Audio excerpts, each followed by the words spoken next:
The Los Angeles-based alternative rock band Jane's Addiction first came together in 1985. The band quickly rose to prominence as one of the most memorable performers of the late 80s and early 90s. On vocals were Perry Farrell, while on guitar were Dave Navarro, bass was Eric Avery, and drums were Stephen Perkins. They stood out from the rest of the new alternative rock scene by fusing punk, heavy metal, and psychedelia into their music. Having said that, the band's performance suffered due to its sad history, which led to its split. Particular hardships and tragedies are detailed in these gloomy tales as well. By the way, did you hear about the fight that broke out during their reunion? Curious to find out more? Stay tuned as we delve into the past and present of Jane's Addiction.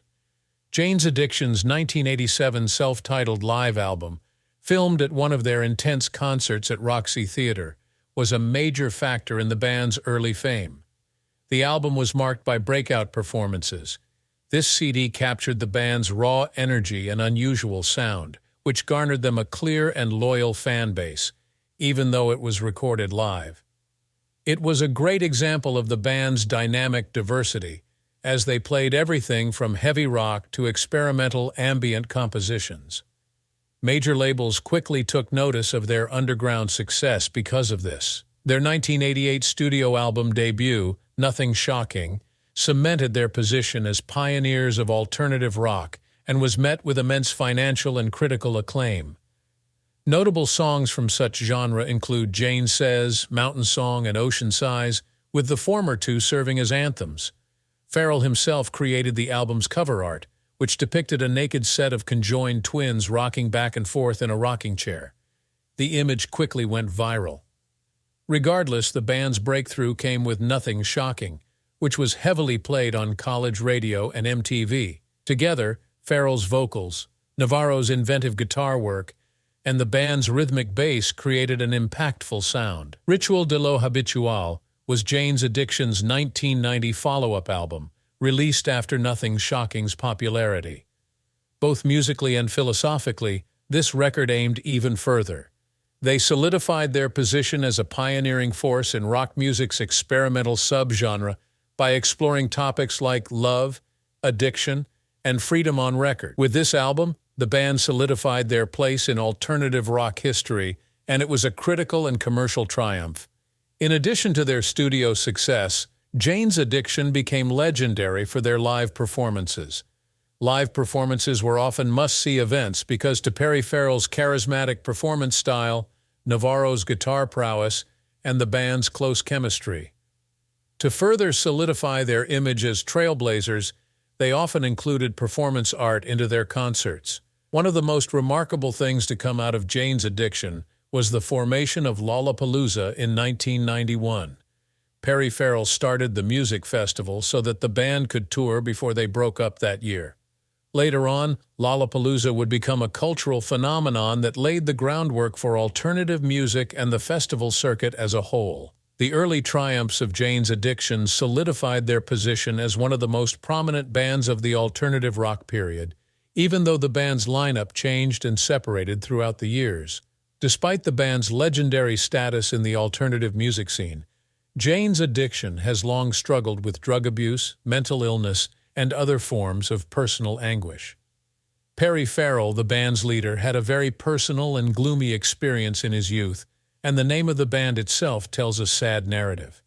Jane Bainter, a key person in the band's early days and a friend of Perry Farrell's, provided the inspiration for the name Jane's Addiction. She slept with Farrell and was his lover, who struggled with heroin addiction. Jane and Farrell had an ebb-and-flow relationship. Jane's heroin addiction was symbolic of the shadowy aspects of life that Farrell and his bandmates were all too familiar with. This knowledge informed both their music and the moniker they ultimately settled on. Much like Farrell's and the band's larger struggle with drug addiction, Jane's Addiction reflected that struggle. Though it would come to symbolize the band's addiction and self-destruction throughout their career, the moniker was also a nod for Jane Bainter. The loss of his mother at a young age was a defining moment in Farrell's troubled childhood. Farrell suffered severe mental trauma as a result of his mother's suicide, During subsequent interviews, Farrell went so far as to say that his mom's death was caused by his dad's actions and the problems in his parents' marriage. Many of Farrell's songs dealt with issues of addiction, grief, loss, love, and trauma. This trauma, which was never fully healed, profoundly affected his outlook on life and his approach to music. After years of feeling abandoned and alone as a child without a mother figure, Farrell was able to channel those emotions into a desire for independence and rebellion. He carried a lot of emotional baggage into adulthood due to his almost non-existent connection with his father. The loss of his mother and the difficulties he had with his father overshadowed most of Farrell's career, despite the spectacular run that followed with Jane's Addiction fame. Not only did heroin consume Jane's Addiction's lead singer, Perry Farrell, and guitarist Dave Navarro, but it also played a significant role in the band's backstory and affected many other band members. In general, Farrell had been severely affected by narcotics. He had a series of terrible heroin seasons that affected his performing style and songs, which in turn affected the band's stability. It is well documented that he had a difficult time controlling his substance abuse, which manifested itself in unpredictable conduct and band strife. He has maintained an emotionally raw connection with his listeners by being forthright about his drug use, which has enabled his songs to reflect his struggles with addiction. The heroin addiction that Navarro battled had a profound impact on his life and work. In the wake of his mother's untimely death at the hands of her lover when Navarro was 15 years old, Navarro began abusing substances throughout his adolescence. He found solace in narcotics after experiencing such sorrow. His heroin addiction worsened when he was a member of Jane's Addiction and caused the band to disband in the early 90s. Navarro also spoke frankly about his addiction, saying that it had served as a crutch for the crippling sadness he had carried around with him ever since his mother passed away. The band's dynamic got tense due to Farrell and Navarro's addictions. Missed rehearsals, postponed concerts, and interpersonal problems were common outcomes of these artists' substance misuse. Despite their critical and economic success, the band's inability to stay coordinated was a direct result of the members' internal struggles and the band's aspirations for creative expression. Fights and personality confrontations, notably between Farrell and Avery, were commonplace in the band, adding to the chaos caused by drug use. Avery, who is more introverted and contemplative, clashed with Farrell's flamboyant demeanor and sometimes little strange conduct. A major contributor to the band's breakups was Avery's reluctance to fully embrace the lifestyle that appeared to surround them. Ritual de lo Habitual, their second studio album, was the most turbulent recording process. Despite its economic and critical success, its production was fraught with uncertainty, as the band's future and musical trajectory were often debated. Other band members' concerns for the group's stability often clashed with Farrell's urge to push creative limits. The band was in the midst of disbandment when Jane's Addiction set off on their 1991 Lollapalooza farewell tour. After the tour, the band formally disbanded and members went their own ways.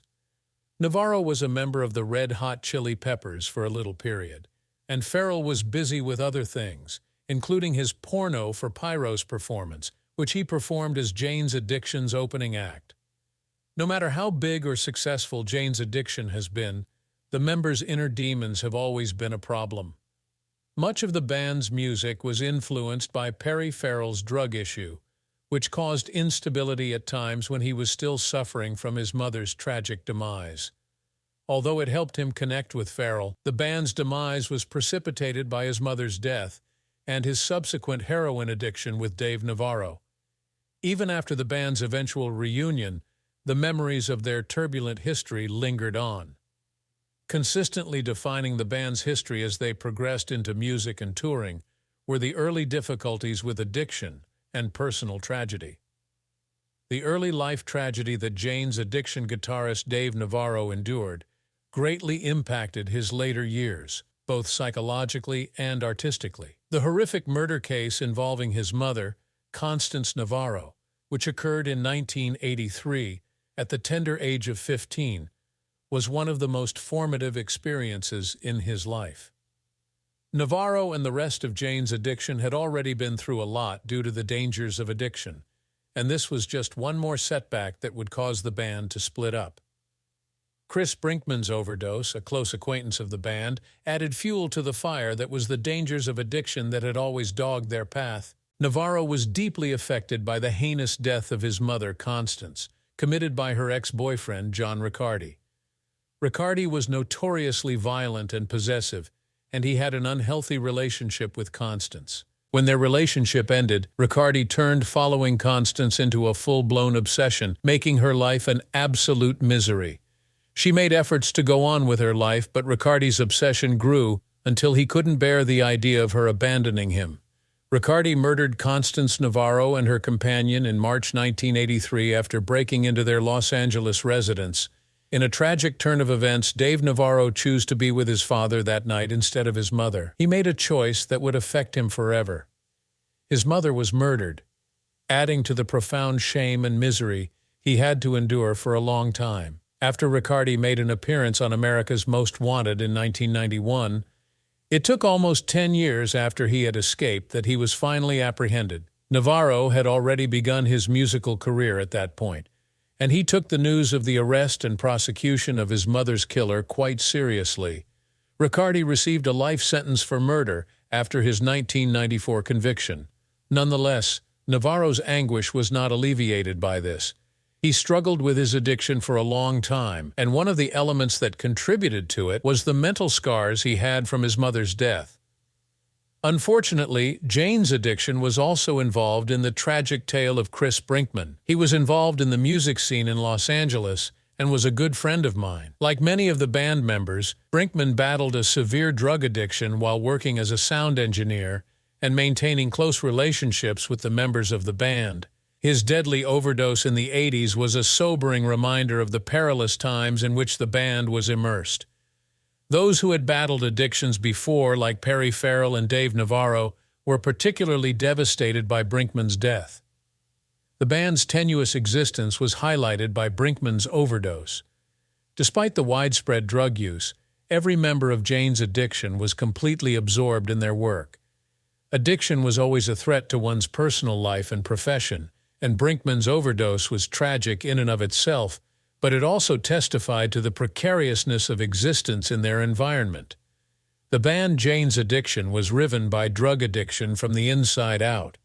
In 1991, they broke up for the first time. Heroin users and known addicts Perry Farrell and Dave Navarro were unable to collaborate well. Addiction may have been a foundational theme in rock music back then, but Jane's Addiction was tragically one of the band's most impacted by it.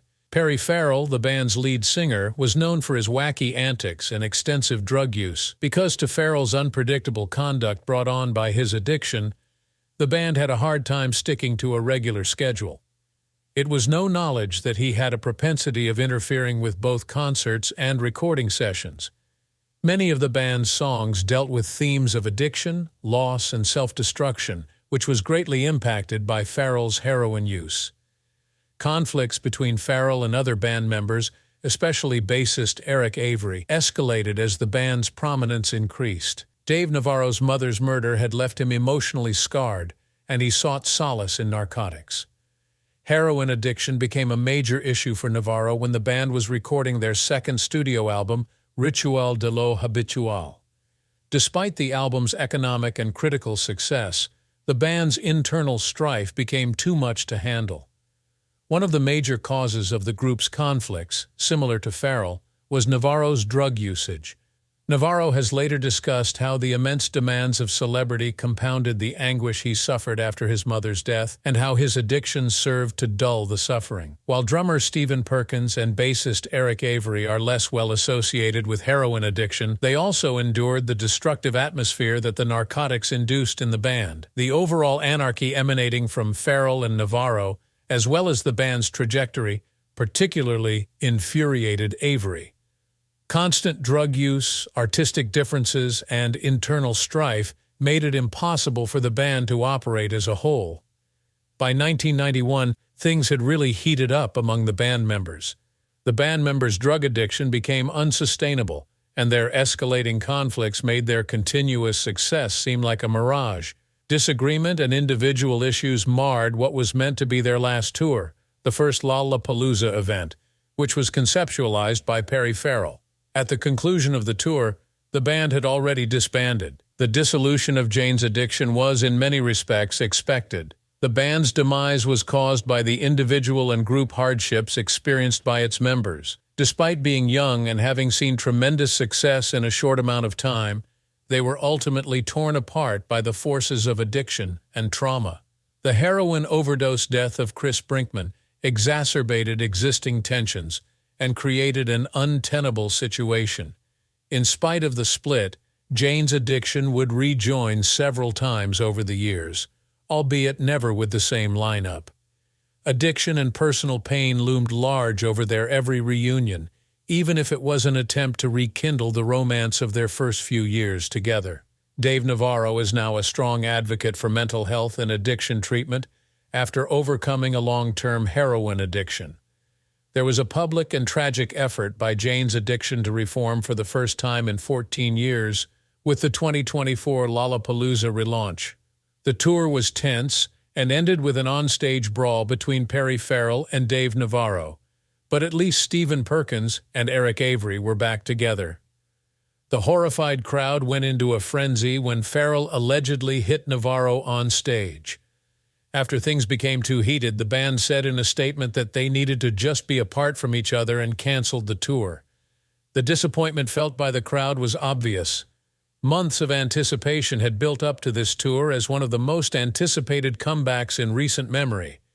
But as it turned out, the battle exposed long-suppressed issues. The event was a complete disaster according to those who were there. Reports indicated that Farrell seemed confused and loose, which has led many to speculate that his drug issues are still present. No one should be surprised that some people thought the band's incoherent performance was caused by individual issues, particularly Farrell's, and that this transformed their reunion into a train wreck. The members of the band were already acting aggressively toward one another before the altercation even started. The group's dynamic was exposed for what it was as the fight's aftermath started to break up. It was obvious that they had not been able to overcome long-standing issues, such as drug misuse and resentment against one another. Even though it was short, the connection they displayed on stage was palpable and raised serious questions about the band's capacity to maintain a tour. The experience was bittersweet for the fans who were there and saw the breakdown. The band's history was once again stained by the problems that had plagued them for decades. Be sure to watch our next videos and let us know what you think of this band in the comments.